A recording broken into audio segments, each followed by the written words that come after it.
দফা এক দাবি এক, দফা এক দাবি এক, তোমার স্বর আমার স্বর।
ঘটনার পরিপ্রেক্ষিতে আজকের ঘটনা আমাদের রাজ্য কমিটি থেকে ঘোষণা করা হয়েছিল যে গতকাল স্বাস্থ্য ভবনের অভিযানে রাজ্য সরকারের দলদাস পুলিশ শান্তিপূর্ণ অভিযানের থেকে বিরোধী দলনেতা সম্মানীয় শুভেন্দু অধিকারী, রাজ্যসভার সাংসদ শ্রমিক ভট্টাচার্য মহোদয় সহ আমাদের অনেক বিধায়ক নেতৃত্বকে আটক করেছে। তার প্রতিবাদে রাজ্য বিজেপি থেকে ঘোষণা করা হয়েছিল সারা রাজ্যে আজকে প্রতিটি থানায় আমরা থানা ঘেরাও অভিযান করব।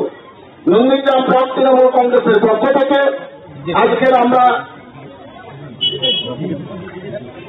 বিজেপির পক্ষ থেকে আজকের আমরা এই থানা ঘেরাও অভিযান করলাম।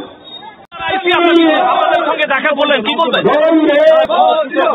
আশ্বস্ত করেছে নন্দীগ্রামে মহিলারা সুরক্ষিত থাকে, তার জন্য তিনি যা যা করার দরকার ব্যবস্থা করবেন। আমরা আশ্বস্ত হয়েছি তিনি নিশ্চিতভাবে নন্দীগ্রামে দায়িত্বে থাকছে, করবেন, আগামী দিনে মহিলারা সুরক্ষিত হবেন।